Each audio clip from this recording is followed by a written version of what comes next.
이 세상에는 혜성처럼 나타났다가 바람처럼 사라지는 사람들이 가끔 있습니다. 별빛처럼 나타나서 반짝였는데 무지개처럼 살다가 금방 사라지는 그런 사람들이 많이 있어요. 성경 가운데, 구약의 인물 가운데 한 사람을 생각하라 그러면 저는 이 요시야 왕을 들고 싶습니다. 요시야 왕은 남유다 나라의 마지막 등불이었습니다. 8살에 왕이 되고 16살에 하나님을 찾고 20살에 나라의 모든 우상들을 제거하여 청결하게 만들었고 26살에 성전을 수리하고 율법책을 발견하고 대통회의 기간을 가진 이후 역대 그 어느 왕도 시행하지 못한 가장 거대한 유월절 절기를 지켰습니다. 그런 이후 13년의 기간이 지난 이후에 39살 정도에 그가 죽었습니다. 그 사이에 있었던 13년의 세월에 대해서 성경은 요시야가 어떻게 살았는지에 대해서 침묵을 합니다.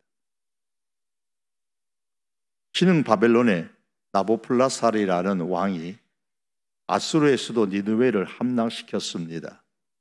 아수르의 그 남아있는 잔류민들은 하란으로 도망을 하여서 거기서 힘을 모아서 다시 바벨론에 대항하려고 시도를 합니다. 하지만 바벨론 왕 나보플라살은 아수르의 마지막 거점이었던 그 하란마저도 점령하고 말았습니다. 이제 아수르가 역사 속에서 불씨가 꺼져가는 나무 막대기가 되어가고 있었습니다. 이런 상황 가운데서 애국 왕 느고라는 사람이 그 상황을, 국제 정세를 정확하게 파악하지 못하고 아수르를 치기 위해서 유브라데강 갈그미스를 향해서 북진을 했습니다. 그런데 이 애국 왕 느고가 아수르를 치기 위해 북진을 하고 있을 때에 유다 요시야 왕이 애국 군대의 진로를 방해하고 나섰습니다. 그 결과 북진을 방해하는 이 유다 나라와 북진하는 애굽이 전쟁을 하게 됐는데 그 전쟁한 장소가 이스라엘의 북쪽 갈릴리 바다 아래쪽에 있는 무깃도라는 장소입니다. 그래서 이 전쟁을 무깃도 전쟁이라고 부르고 이 무깃도 전쟁에서 남유다가 패전을 하고 왕 요시야는 활을 맞고 이제 예루살렘으로 돌아왔으나 곧 죽고 말았습니다. 왜 유다의 요시야 왕이 북진하는 애굽의 군대와 맞서서 싸우러 나갔을까? 요시야 왕 13년에 예레미야 1장 2절에 보면 선지자로 부름을 받은 사람이 나옵니다. 바로 예레미야 선지자입니다. 요시야 왕이 애굽과 느고와 전쟁하러 갈 때 요시야 왕의 나이가 역대하 34장 1절에 보면 31년이라고 했으니까 예레미야 선지자와 요시야 왕은 18년 동안 같은 시대를 살았습니다. 다시 말하면 예레미야가 선지자로 활동하는 기간에 요시야 왕이 왕으로 재직했던 그 기간은 약 한 18년 정도입니다. 그런데 예레미야 선지자가 계속 외쳤던 하나님의 말씀은 유다는 바벨론에 멸망한다라는 것이었습니다. 그러니 요시야 왕도 당연히 예레미야가 전했던 그 하나님의 말씀을 들었을 겁니다. 그렇다면 요시야 왕의 마음에 어떤 생각이 들었을까요? 요시야 왕의 마음에는 바벨론이 유다를 멸망시키기 전에 먼저 바벨론이 망했으면 하는 생각이 들지 않았을까요?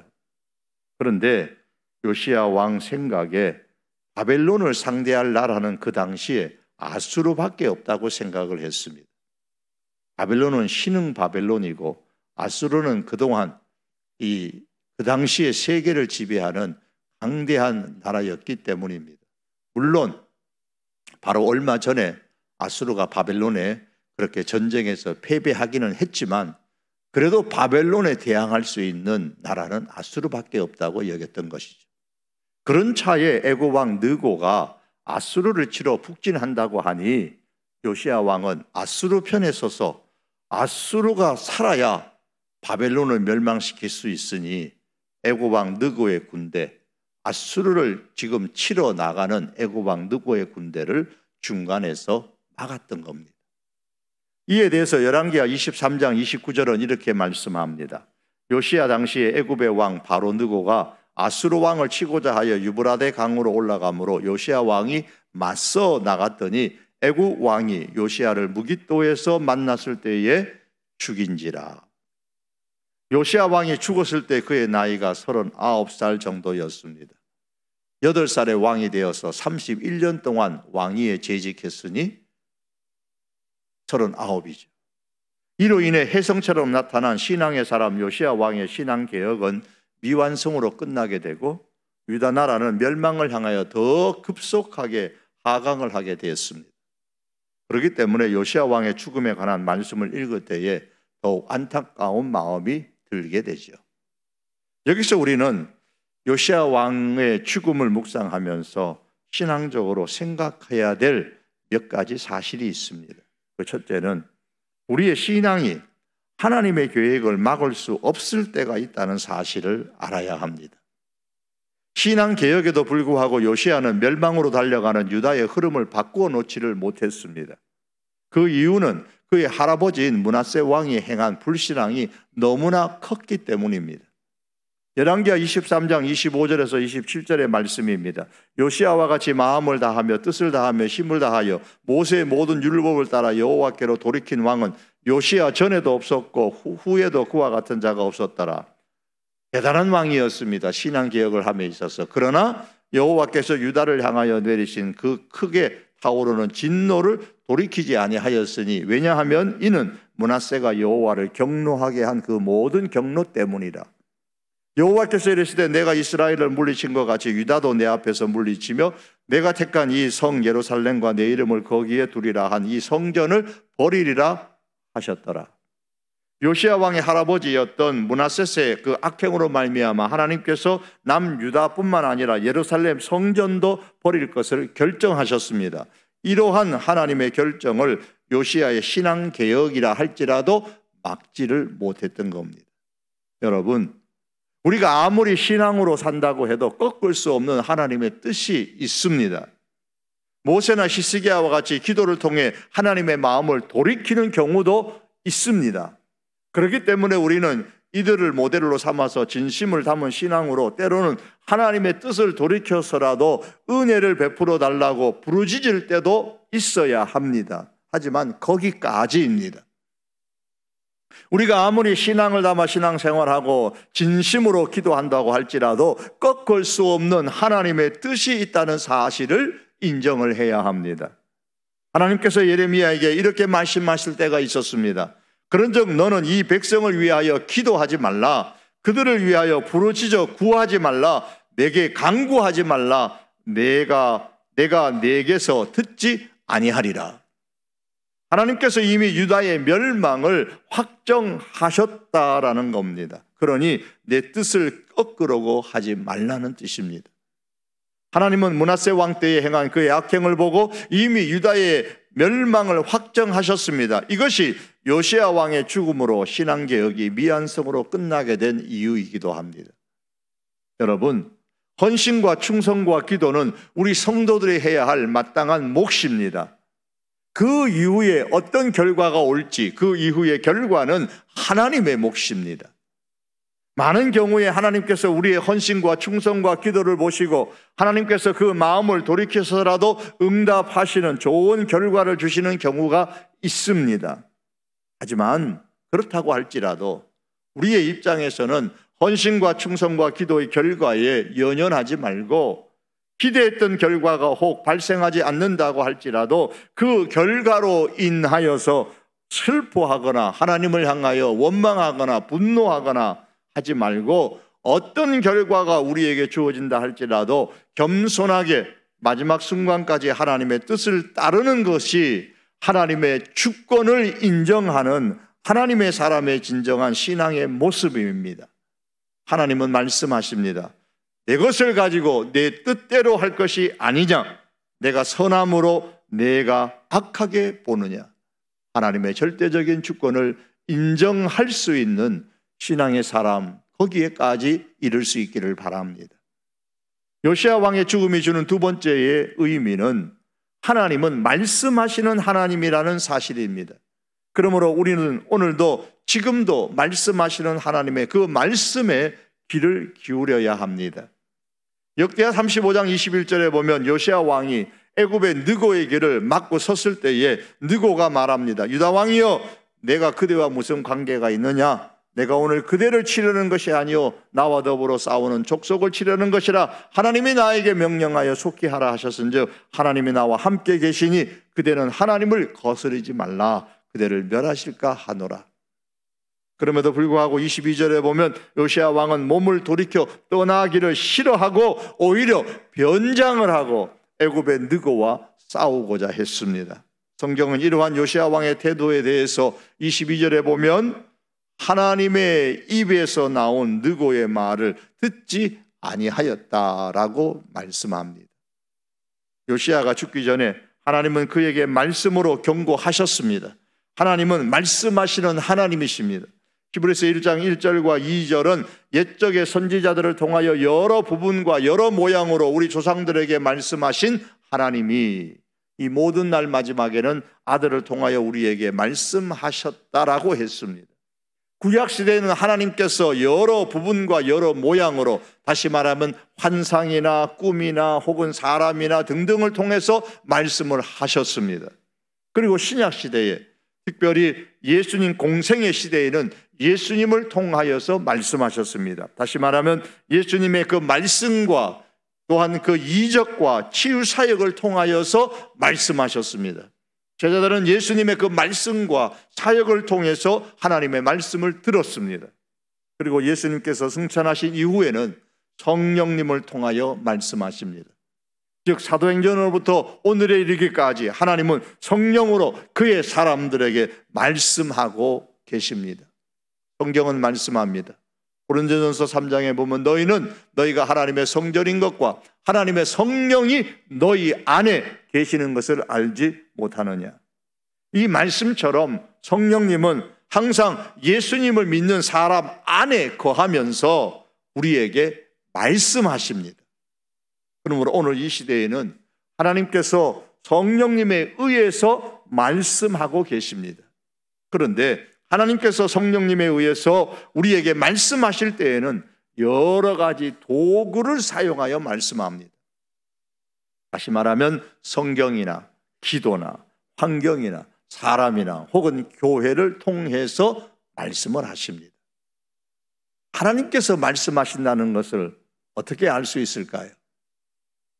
사람이 사람과의 관계에서 상대방이 할 때에 그게 무슨 뜻인지 금방 알아차리고 할 수 있으려면 어떻게 해야 됩니까? 그만큼 두 사람의 관계가 오랫동안 친밀해야 합니다. 오랫동안 친밀하면 친밀할수록 상대방이 해도 그냥 알아듣습니다. 하고 대답을 합니다. 그 의미를 금방 알아들어요. 하나님과의 관계도 그러합니다. 하나님께서 말씀하실 때 제대로 알아들을 수 있으려면 먼저 오랫동안 하나님과 친밀한 관계가 형성되어야 합니다. 하나님께서 말씀하실 때 우리가 그 말씀을 알아듣고 즉각적으로 올바로 반응하기를 하나님은 참으로 원하십니다. 하나님께서 요시야에게 말씀하셨습니다. 애굽의 느고 왕의 입을 통해 말씀하셨습니다. 요시야는 그것이 하나님의 말씀이라는 사실을 알았습니다. 하나님의 말씀인 줄 알았기 때문에 애국과 전쟁하러 갈 때에 왕의 복장을 하고 나간 것이 아니고 변장을 해서 마치 한 병사인 것처럼 변장하여 나갔던 겁니다. 그리고 성경도 하나님의 입에서 나온 느고의 말을 듣지 아니하였다고 요시야의 태도에 대해서 말씀하고 있습니다. 요시야 왕이 애굽 왕 느고의 말이 하나님의 말씀이었다는 것을 알았다는 뜻이죠. 그런데 들은 말씀의 내용을 싫어해서 애써 올바로 반응하지 않았던 겁니다. 그 결과 죽음에 이르게 됐습니다. 사랑하는 성도 여러분, 하나님은 지금도 말씀하십니다. 그러므로 말씀하시는 하나님의 음성을 듣기를 원한다면 무엇보다 먼저 우리는 오랜 기간 동안 하나님과 친밀한 관계를 맺는 데 힘써야 합니다. 그리고 하나님께서 말씀하실 때 그것을 알았을 때는 즉시 반응할 줄 알아야 됩니다. 즉 내 삶을 조정해야 합니다. 나의 계획을 변경해야 할 경우도 있습니다. 내가 싫어하는 것을 해야 할 경우도 있습니다. 나와 관계를 맺고 있는 것을 끊어야 할 경우도 있고, 반대로 원하는 사람은 아닐지라도 관계를 맺어야 할 경우도 있습니다. 이렇게 말씀을 듣고 내 삶을 조정할 때에 희생을 감수해야 하는 경우도 있습니다. 많은 사람들이 말씀을 듣고 반응하여서 자신의 삶을 조정하기를 원하지만 자신이 희생해야 하는 부분에서 망설이곤 합니다. 희생하는 것을 망설이지 말고 말씀에 따라 내 삶을 조정할 수 있는 믿음의 사람들이 될 수 있기를 원합니다. 세 번째로 요시야 왕의 죽음은 하나님의 축복의 한 부분이었습니다. 이것은 조심스러운 부분이지만은 요시야 왕에게 있어서는 사실입니다. 요시야 왕이 말씀을 듣고도 따르지 않고 일찍 죽었다고 해서 분명히 그의 전생의 신앙을 한마디로 폄하할 수는 없습니다. 비록 요시야 왕이 하나님의 말씀을 듣고서도 자신의 계획을 수정하지 않고 전쟁터에 갔다가 죽었지만 그의 죽음은 하나님의 축복이었습니다. 물론 말씀을 듣고 순종하여 자신의 계획을 수정하고 전쟁에 나가지 않았다면 좀 더 살 수는 있었겠지만 틀림없이 오랜 시간이 지나지 않아서 그는 반드시 죽게 되었을 겁니다. 요시야 왕 이전에 하나님께 충실하여 신앙 개혁을 일으킨 이 남유다의 여호사밧이라는 왕이 있었는데, 그가 불신앙의 사람이고 바알주의자인 아합과 연합을 하여서 아람 나라를 공격한 적이 있었습니다. 그때 분명히 하나님의 선지자가 이 전쟁은 패배할 것입니다 라고 말했음에도 불구하고 이 여호사밧이 불신앙의 사람이었던 아합과 함께 그 전쟁에 참여했는데, 한참 전쟁이 진행되는 가운데 여호사밧이 죽을 위기에 처했지만 하나님께서 여호사밧을 살려주셨다고 역대하 18장에 말씀합니다. 이번에도 하나님은 충분히 하나님께 충실하게 신앙 개혁을 일으켰던 이 요시야 왕을 살려줄 수도 있었을 겁니다. 그런데 이번에는 여호사밧과는 달리 요시야 왕에게는 죽음의 복을 주셨습니다. 왜 요시야 왕의 죽음이 하나님의 복일까요? 그 이유는 하나님께서 요시야 왕에게 이렇게 말씀하셨기 때문입니다. 역대하 34장 26절에서 28절의 말씀입니다. 이 말씀은 요시야 왕에 대한 하나님의 예언의 말씀인데, 특별히 28절에 보면 이렇게 말씀합니다. 그러므로 내가 네게 너의 조상들에게 돌아가서 평안히 묘실로 들어가게 하리니 내가 이 곳과 그 주민에게 내리는 모든 재앙을 내가 눈으로 보지 못하리라. 평안히 묘실로 들어갈 것이다. 이곳과 그 주민에게 내리는 재앙, 모든 재앙을 내가 내 눈으로 보지 못할 것이다. 이 말씀은 유다의 멸망을 보지 않도록 해주겠다는 겁니다. 다시 말하면 유다가 멸망하기 전에 너는 죽을 것이다 라는 말이에요. 그래서 유다의 멸망을 보기 전에 죽는 것이 하나님께서 요시야에게 주시는 축복이라는 겁니다. 왜 이런 축복을 주셨는가? 27절에 보면 내가 이곳과 그 주민을 가리켜 말한 것을 내가 듣고 마음이 연약하여, 즉 마음을 뉘우치고 하나님 앞 곧 내 앞에서 겸손하여 옷을 찢고 통곡하였으므로 나도 내 말 너의 말을 들었노라 여호와가 말하였느니라. 요시야 왕이 성전에서 발견된 그 성율법책을 읽고서 뉘우치고 겸손하게 자기의 옷을 찢으며 통곡하고 회개했습니다. 하나님께서 요시야 왕이 이 회개의 기도를 들으셨기 때문에 왕으로서 나라가 망하는 것을 보기 전에 일찍 내가 너를 데려가겠다, 그렇게 말씀하신 겁니다.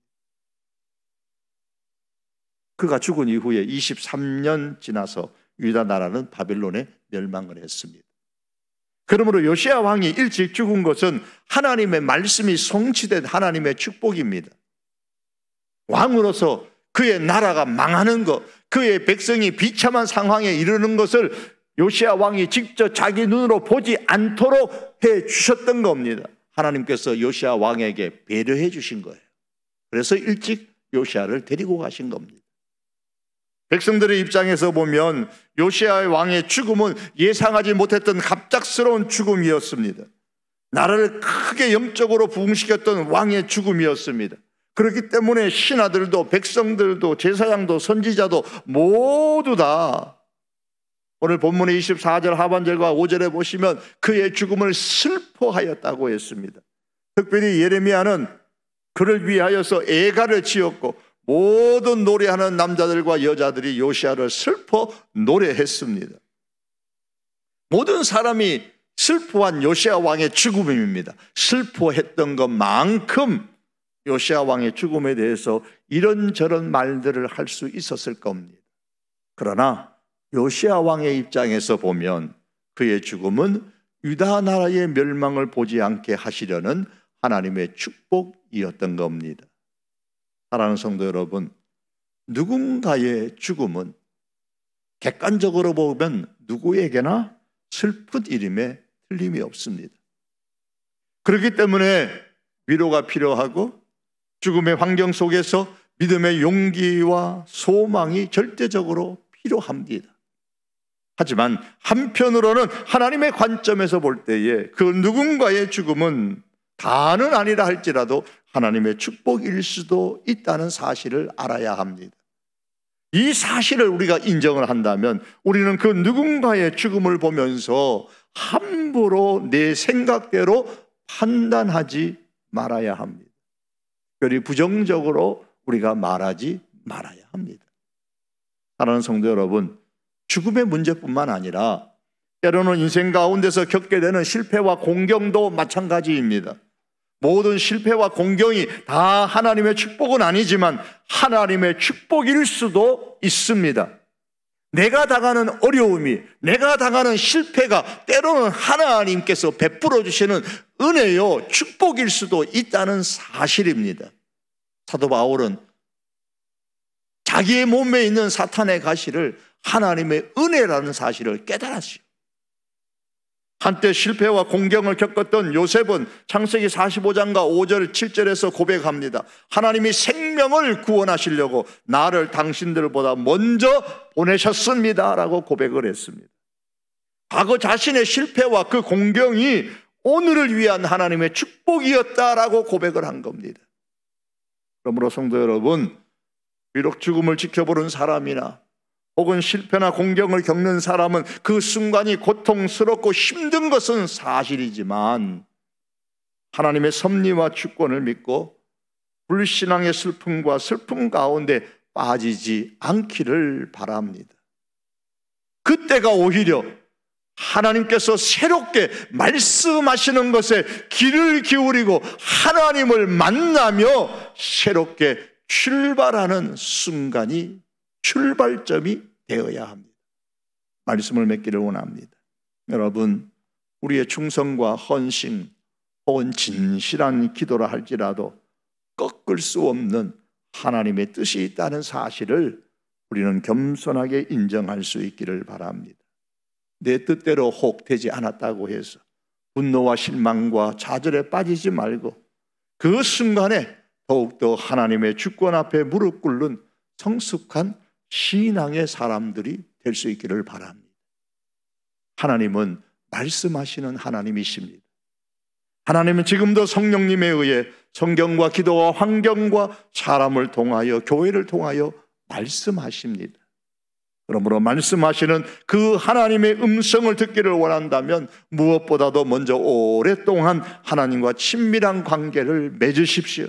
그리고 하나님께서 말씀하신다라는 사실을 깨달았을 때는 즉각 반응하여서 삶을 제대로 조정하시기를 바랍니다. 그때 조정으로 인해 오는 희생이 있다 할지라도 그 조정하는 것을 망설이거나 늦추지 마십시오. 그리고 가까운 사람의 죽음이나 내 자신의 실패 혹은 공경이 그 순간에 힘들고 고통스러운 것은 사실이지만 그러나 이런 것들이 하나님의 축복으로 주시는 경우도 있다는 사실을 기억하시기를 바랍니다. 그러므로 슬픔과 절망 가운데 빠지지 말고 하나님의 섭리와 주권을 믿고 그때에 더욱 하나님께서 새롭게 하시는 것에 귀를 기울이며 그 말씀의 선상에서 새롭게 출발할 수 있는 하나님의 백성들이 될 수 있기를 주님의 이름으로 축복합니다. 기도합니다.